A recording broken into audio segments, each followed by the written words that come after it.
it's me, Addie. I'm trying to do another camera video today, so we'll see if this works. If it doesn't, it doesn't, but we can only do so much, y'all. Okay, also someone told me to put my mic down. I don't even know if y'all can hear me if I have my mic down here, but we're trying. That's also why I'm sitting at the table today. I hope y'all like my background. Okay, we're back. Today I'm gonna do something a little different. I'm reading comments from a post. So I'm feeling a little spooky today. So I wanted to read replies that people have given under this post. And the subreddit is r/paranormal encounters.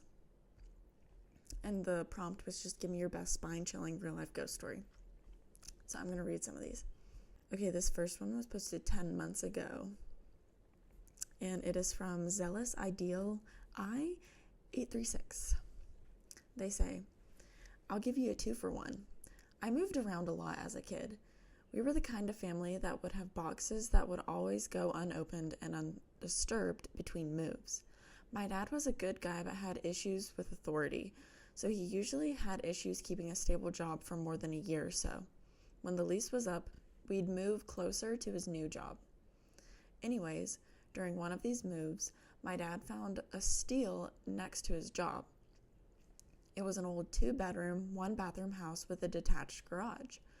I want to say it was around $300 a month for rent in 2003. Apparently, it was in a rough part of town.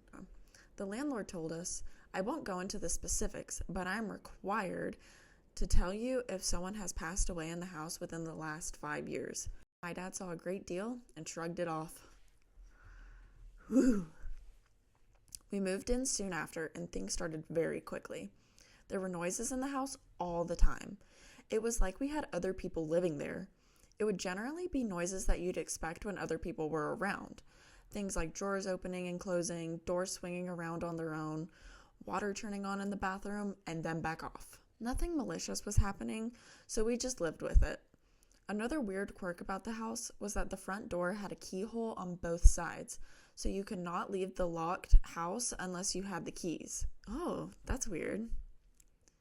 You can probably guess where this is going, but not a week or so after we moved, we lost the keys. Boxes still littered the house, and we were still in unpacking hell. So my dad, obviously stressed from the whole situation, started getting loud about the keys. He accused me of stealing them, he was cursing, and being a general pain. Then out of nowhere, we hear the keys hit the floor in the living room, right in front of the couch, right onto the floor. He picks them up, tries to rationalize what just happened, says F it, and leaves the house for work. Over the next few months, the stupid keys are the center of the activity.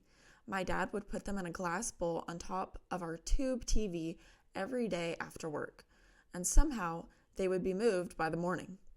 My favorite spot by far was when we found them in a sealed box of pots and pans that we needed to unpack. It had those little handle holes on the side of the box, and it's like someone just shoved them in the holes out of spite. We all got a good laugh out of that one. Right now, you're probably like, okay, what's spine-chilling about some noises and some keys moving around? Well, here you go. The worst thing that happened fairly frequently was the stomping. Most nights around 2 to 3 a.m., there would be very heavy footsteps pacing in the hallway outside of our bedrooms. I confirmed with my dad when I was older that, yes, it kind of freaked him out too. We had been living in this space for about 8 months at this point, and I was probably around 8 years old. I heard the stomping one night, and I just couldn't take it. I screamed out into the hallway, "Stop stomping around! I need to sleep, goddammit!" Ooh, at 8 years old, period. 15 seconds of silence was abruptly interrupted by what sounded like a bull running full speed to my room. Then my door had 3 very aggressive slamming knocks, one after another. It was so loud, my dad woke up and came to check on me. My stomach started to turn, and I suddenly felt like I had to use the toilet. I was frozen in bed when I heard my dad call out to me, "You okay, buddy?" from his bedroom. I mustered up the courage to head out to the hallway. As I got up, I could tell something wasn't right. I was shaking like a leaf and my bowels were trying to evacuate while I was walking.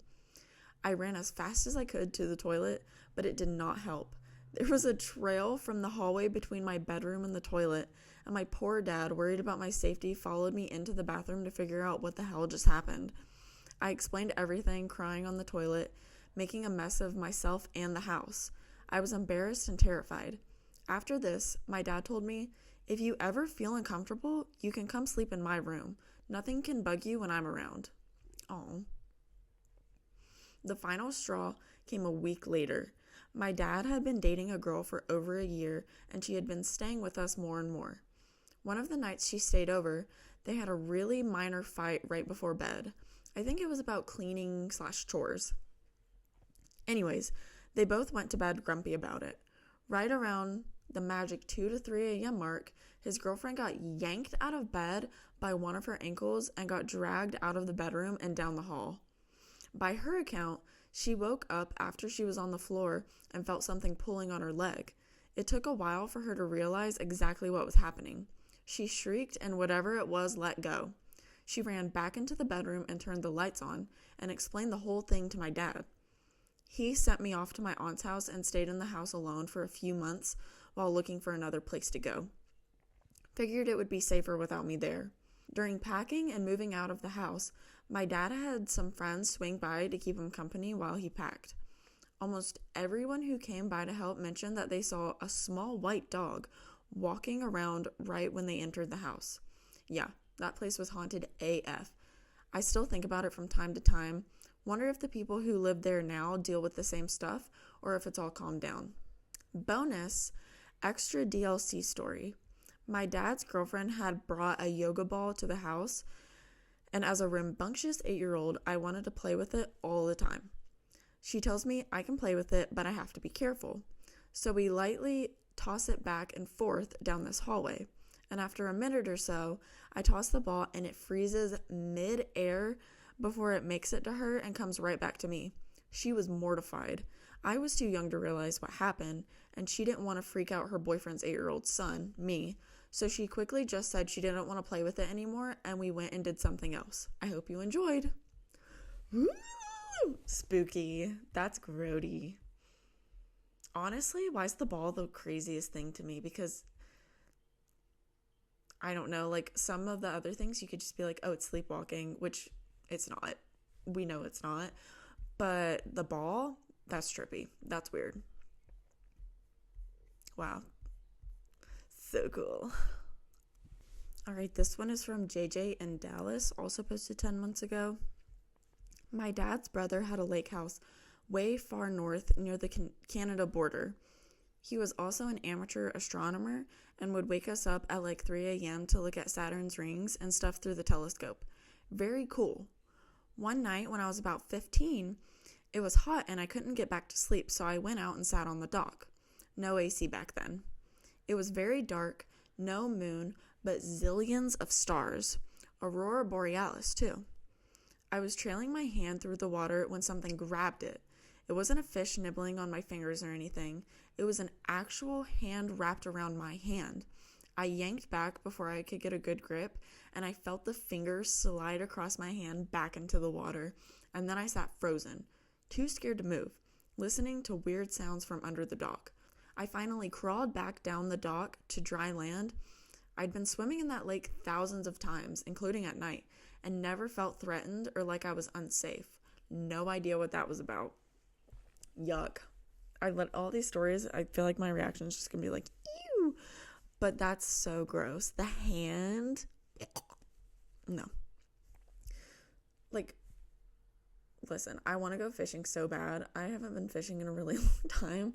But, like, my thoughts are that no fish could make that feeling. And if it's a lake, it's not like it's a squid or something. So, suspicious. I think it was probably a lady of the lake. All right, Snoo Hamsters 3006 says, I have seen enough things that I no longer get scared. But I will share 3 things. The most recent was within the last 5.5 months. A friend of 20 plus years passed away last September. Oh, that's so sad. I'm so sorry. He was a heavy smoker and collected magazines. A few weeks after he moved on, my home would smell like wet cigarette butts and an ashtray and boxed books. This went on for about a week, and I wasn't the only one who could smell it. I drove to visit my grandmother, whose house is notoriously haunted. Everyone has seen or heard something after my mother passed away. So sorry again. That is so sad. As my grandmother and I were talking in the living room, I saw this thing, which I dismissed as eye fatigue from driving several hours, floating down a hallway towards the living room. Also, I just put two and two together that he's visiting his grandmother after his mom passed away. So his grandmother lost a kid. That should never happen. That is so sad. It was transparent as a jellyfish and was the size of a standard can of paint. I watched it slowly move towards us and ignored it until it started darting in and out of the entryway into the kitchen. At that point, I got up briskly and walked outside, leaving my grandmother in mid-sentence. She followed me outside, and I told her what happened. She said there was nothing in the house that could hurt me, to which I said, "But it can make a person hurt themselves." Yes, I have a mouth on me. We eventually went back inside, but I sat in a different chair so that I couldn't look down the hallway. A year before that, my daughter, who was a little over 2 years old, and I went to visit. As we were leaving, I asked if she had a nice time, and she said, "Yes, but who was the other lady?" I tried to get a description from her, but she could tell in my voice something was wrong and told me that she didn't want to talk about it. I tried again, and she said, "I said I don't want to talk about it." Whoa, a 2-year-old saying that? That's serious. We drove in silence until she fell asleep in her car seat. I called my grandmother after we had gotten home, and we talked about it for a while. Okay, a fourth thing. A relative passed away last year, and I stayed 3 days at the house, slept in the living room. The first night, something kept pulling on my bedding. This went on for a while and stopped once I ignored it. Ew. Oh my gosh. Did I just say ew again? Ridiculous. But somebody commented, oh wait, no, they're responding to their own comment. This is the same Snoo Hamsters. Somebody had said, "I'm really impressed that a 2-year-old has that level of awareness. You raised her well. This is truly fascinating to me as someone who's never experienced anything slightly paranormal. When you talked about that thing, what shape was it? I'm imagining a ball right now, emanating a soft sort of bear with me, effervescent orange. Is your grandmother's house particularly large? I'm imagining my own grandparents, though I suppose spirits probably aren't shackled to a physical environmental size." And then they responded that saying, "Funny that you mentioned my daughter's awareness at 2. My wife and I never used to baby talk when she was growing up. A friend of ours had a child 2 months earlier, but went the baby talk way with them, and they had their own kind of language. Then again, it could have just been them. The thing was just like a blob that you could see through like a soap bubble. I googled cells under a microscope, and the closest shape I could find was a monocyte. It wasn't completely round. My grandparents' home has 4 bedrooms, but a long hallway, which is kind of shaped like the number 5, without the bottom portion of the number, which goes to the left. My grandmother has been gone since 2016, but I went out for her funeral. I saw a shadow of a child with pigtails that would move in and out of the shadows in the hallway while speaking to my sister in their kitchen. You can make out the pigtails.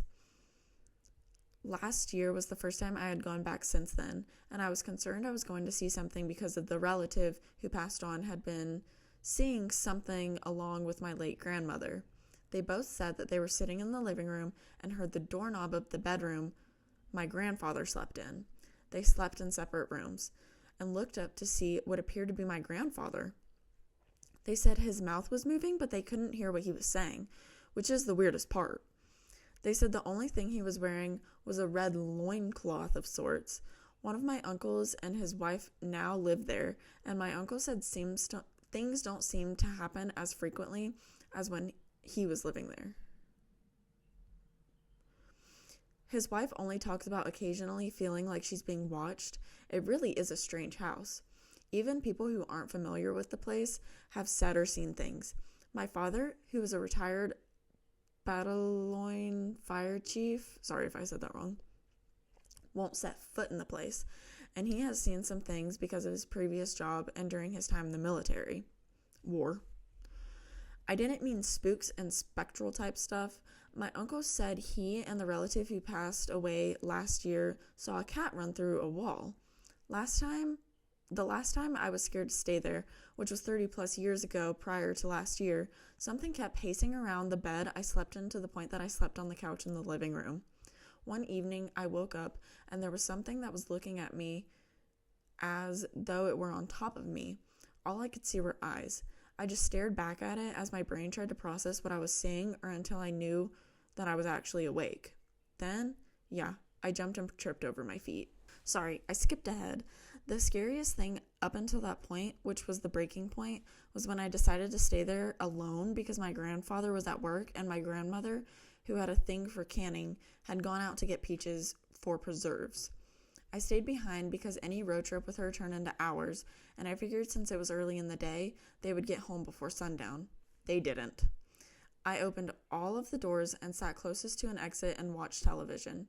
So I'm sitting in the living room and I hear what sounds like someone walking from the back bedrooms. It picked up pace as though someone were running towards me. I had my back to the hallway. I ran out of the house down these steps which led to the street, and as I was looking up at the living room window, I could see a shadow as though a person was walking in the living room. As it got closer to the window, my grandparents in separate cars pulled up.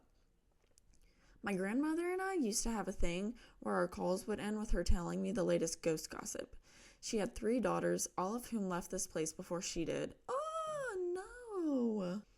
And she would tell me about seeing them, sometimes separately, sometimes together, and one time crawling with a smile on its face before it climbed into bed with her. Ew. I don't care if that's my kid. No, why is it crawling with a smile on its face? Ooh. She said that she was looking out of the living room window and she saw the 3 of them as children walking with another person. She said they stopped and one of them pointed to the house but didn't make eye contact with her. And then they just walked on. Oh, and the neighbor across the street and to the side reported seeing things when no one was home. I don't mean offense to anyone, but I believe oh my gosh, guys, these words are really big. It's a Bible. It's a book of the Bible. Ecclesiastes. Oh my gosh. Jacob. How do you say the Bible book name that's like Ecclesiastes? Ecclesiastes 9:5 says. But I saw something twice that looked like my fiance decades ago after she moved on. Wait. Oh, when you say moved on, do you mean your fiance passed away? This person has so much loss in their life. I feel so terrible. It was sitting in a chair at a salon she frequented, and it was wearing 2 layers of white, but it didn't look at me, but it was looking forward, but there was no mistake that it looked like her. Plus, it disappeared, and it wasn't my imagination. Last one, in June of 2016, I stopped to get a bite to eat and a pint. And as I was waiting for my order, I looked up from my phone, and a lady who was walking down the row nearest my table smiled at me. I'm a fairly friendly person, so I smiled back. As I got closer, I got that feeling when you see someone you know but haven't seen in a while. The woman looked like my mother. I looked around to see whether or not other people were saying what I was saying, but folks continued talking and eating. I was seated in a way that it would have walked past my back. I immediately sent my sister a text message, had my food and pint, and went home. Sorry this was all over the place. I wasn't going to proofread. For the people who have seen things, did your eyes tear up? Mine always have, and I'm not sure why. Oh, and to you, person who responded, thank you. Sorry your grandparents are no longer here. I miss mine too, more so for some reason than my mother. But they are never too far from me in my thoughts, and I hold on to the idea that I will see them again. Nah, not in heaven, but wherever the next place is. Anyway, thank you for the response. Hopefully you can make heads or tails of what I wrote, and I apologize for going off on a mad tangent. That is kind of beautiful, though, because he's had so much loss in his life, but it's like his family still stays close, along with some other things that are spooky. But that one's almost comforting. This one is by Frosty Boy. A little late here. First, I'm going to say I'm very skeptical of this kind of stuff, but I have had one encounter that I cannot explain. It may not sound spine-chilling reading it, but it creeped me out, and I still think about it all these years later. So I was 15 years old, and my mom and dad and I moved to a new house out in the country. When we moved, my parents had brand new carpet put in the house before we moved in.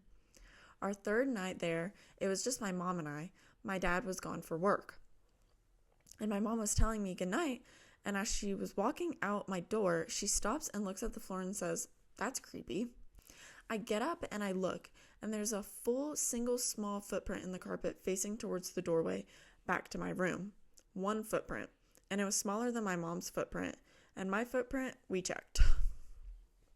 It creeped my mom out and myself out because brand new carpet. That's what I was thinking. Like, there's no way that should be there. No one else had been in the house since we moved in except us three, and the footprint was definitely not there the first few days we lived there. My mom is Old Testament religious and doesn't believe in that stuff, but even now, 13 years later, when I bring it up, she refuses to talk about it. I often wonder where that footprint came from and who it belonged to. That's always so interesting to me when, like, people don't believe in it, but then they have something like that happen and they won't talk about it. Like, Girl, that was weird. Okay, this one's by Fair Security 4902. I had a grandma that had a stroke before my birth. She could not speak, walk, move. She was locked in her mind. So she watched me grow up until I was around 4 or 5-ish. I woke up one night and she was standing in my bedroom, smiling, and she told me to not cry tomorrow, and she tucked me in. I woke up tucked in like that, and I was told by my dad my grandma had died in her sleep. I had a really rough childhood, but I was never alone. Be it God or my Nana, someone kept me safe and made me survive until now. I really never felt alone. On the streets and the shelters, I never felt alone. I always had the feeling that someone was with me, protecting me, comforting me. When I tried to end this life, someone did stop me. When I was hungry, I would find money or food. When I was sad, I would find a friend when I needed shelter. I would find one when I needed help. I always found help. So someone did save me. Now I have kids on my own. A friend once asked me, "Why don't you ever worry about your kids or money?" I told her, "I have a friend who keeps me safe, so I don't need to worry." Oh, that was beautiful. It was written it was really hard to read. But how sweet. A grandma. Her grandma was with her. This one is from Kittens All Around 18. One time, I went to the hospital to accompany my grandmother and aunt, who was pregnant, who were both there for a checkup. We also brought my aunt's youngest child, a male kid around 2 years old, during that time. While my grandma was in the doctor's office, my aunt was talking to the receptionist. I was watching over my cousin, who was playing with a little girl around the same age. My aunt returned, and the kids continued playing. I didn't pay much attention as nothing out of the ordinary was happening. But I tried to start a conversation with my aunt, saying how adorable my cousin was playing with another child. And then she asked, "What child?" My cousin had been playing alone, no child at sight. Okay, now maybe there's a logical explanation to that, but we didn't speak about it until we were about to go home. We're still in the hospital. We went to the elevator coming from the 3rd floor where the laboratory is and pressed the ground floor button. Now here's what's weird. It took a few seconds before the door opened, which is insane because we were all coming from 2 floors above. Then, when the door opened, we were in a place that had no lighting, just natural light from what seems like a small window on the side of the room. There was also nobody there, no sounds, which is crazy because we're in a hospital building. We didn't go out the elevator. We all looked at each other, silent, then pressed third floor, trying to go back. Then it was normal again. But we realized upon getting out of the elevator that we weren't on the same floor. I then immediately approached a security guard and asked, "Is this the third floor?" And he asked, "Is that where you're going?" I replied, "Yes, we're trying to find the exit to the first floor." And he quickly called a nurse to assist us. We went around the room, and then the nurse got us again on the elevator. Weird, right? Well, he pressed the same button we did the first time, and we arrived on the first floor, the door in front of us. We talked a little to the nurse, and he told us how people often get lost in the hospital. Apparently, the floor we were on earlier was going to the rooftop. Those elevators need to be checked. That would freak me out so bad if I thought I was going to the first floor and then I open it and it's just empty, like quiet, empty, no light. It reminds me of the game Sally Face, and I think it's like the top floor that nobody lives on, and like obviously spooky things happen up there, but that's what it makes me think of, is just like dark and abandoned and weird. Okay, this is the last one I'm gonna read, and it sounds spooky dooky just from skimming it. This one's by Shot Sky 3215. It was posted 4 months ago. Not like a ghost, but really scary one, at least for me. When I first arrived in Melbourne, everything felt unfamiliar, cold, empty, distant. I had no job, barely enough money, and the only thing that gave me a sense of freedom was an old car my parents helped me buy after my uncle insisted that public transport wouldn't get me far.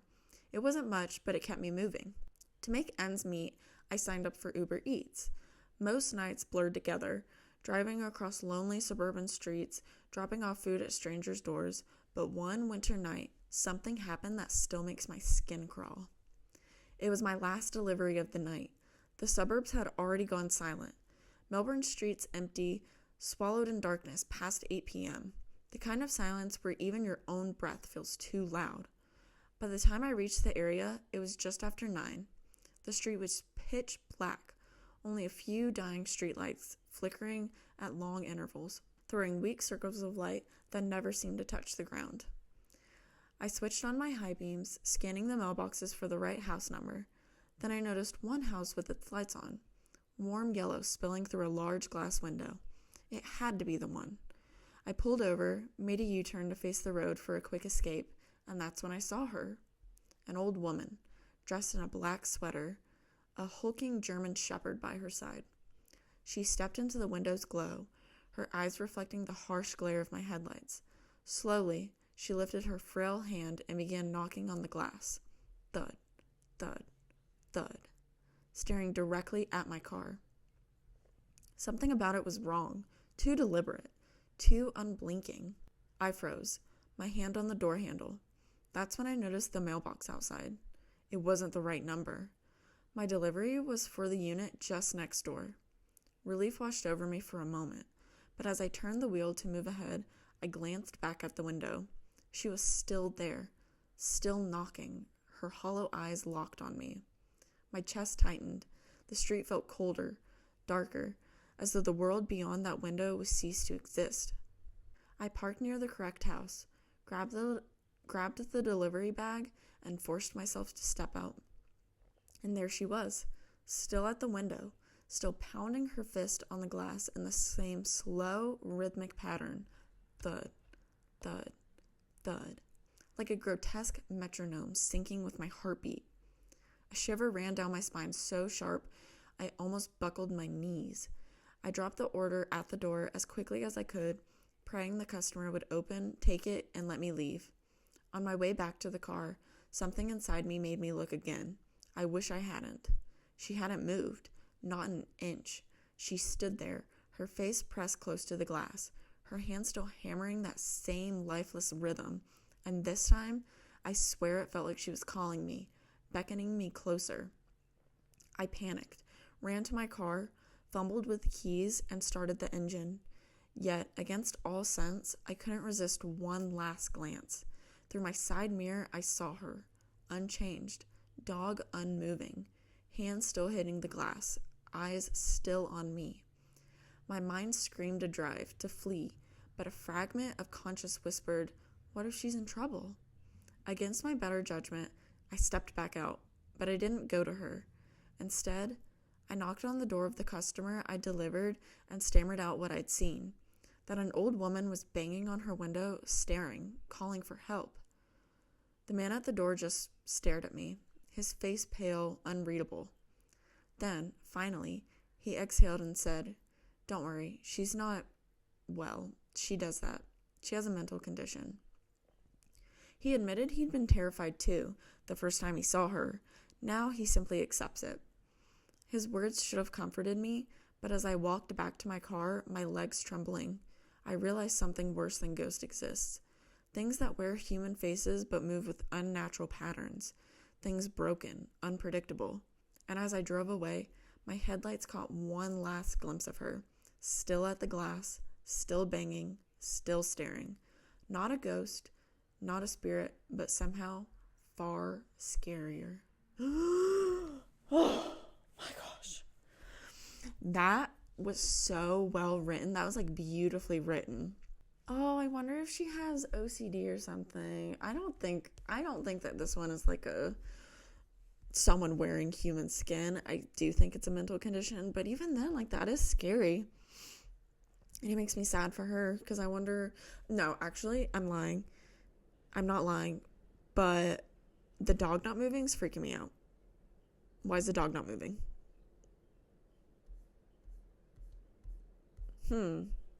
Something to think about.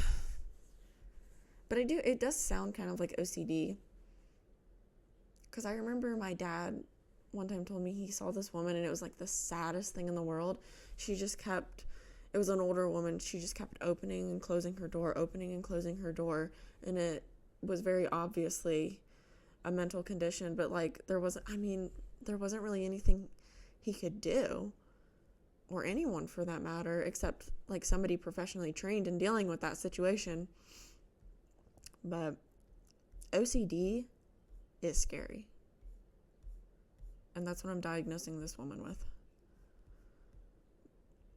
Wow. Well, that was the last story on this too. So thank you so much for watching my video. Fingers crossed this worked. I'm so nervous. If not, obviously you're just going to be seeing the stories on the screen. But thank you so much. I forgot that I was filming, so I'm just sitting here like, thank you so much for watching. I hope you all enjoyed. Let me know what you thought about these stories in the comment, and leave some suggestions for other topics you'd like to hear. I really love spooky stuff, so I don't know if y'all would want to hear like creepypastas or like what's the word? Like fictional written scary stories. I don't know if that would be something y'all were into, but yeah, just let me know. Thank you again for watching. Peace and love. Bye.